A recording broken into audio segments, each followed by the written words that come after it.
Live from Dallas-Fort Worth, this is WFAA News. If somebody had told me we had hit an iceberg, I would have believed them. Can you imagine a so-called rogue wave hits a cruise ship, killing an American passenger? Welcome back to Midday. I'm Tashara Parker. We start with an interview, as a matter of fact, from ABC's Gio Benitez. Whoa. This morning, new details emerging about a harrowing tale at sea. It was going real smoothly, and we were only anticipating nothing but smooth going forward. Tom and Pam Trustdale were on a bucket list trip to Antarctica last week when their trip of a lifetime turned into a deadly disaster. Not only was their boat, the Viking Polaris, slammed by a killer rogue wave, ABC News now confirming just one day before, a fellow passenger was seriously injured during a Zodiac boat excursion. The Trustdales were on the boat too. The passenger across from me said, "Oh, look, there's penguins jumping out of the water." And that's when the explosion occurred. Pam recording the tense moments on her phone as she and fellow passengers were thrown into the air. It was a real loud, it was a boom.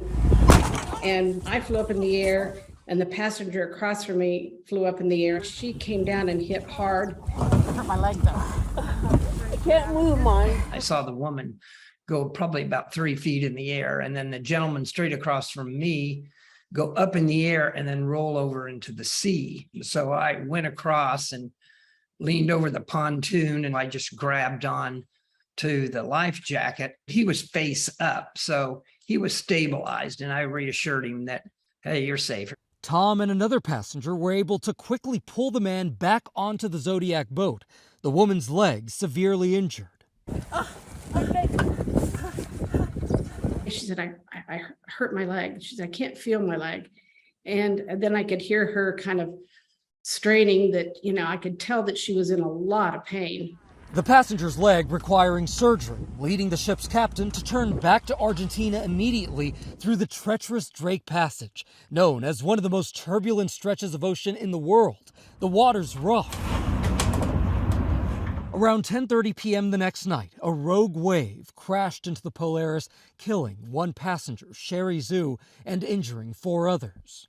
This wave hit it and came over and literally broke through windows and just washed into these rooms. And not only did it wash into the rooms, but it broke walls down, and some walls went into the next room. You could see that there were windows out on about, I don't know, somewhere around 6 of the rooms, 6 or 8. 6 or 8 in varying degrees. Viking saying in a statement it is investigating the rogue wave incident and committed to the safety and security of all guests and crew.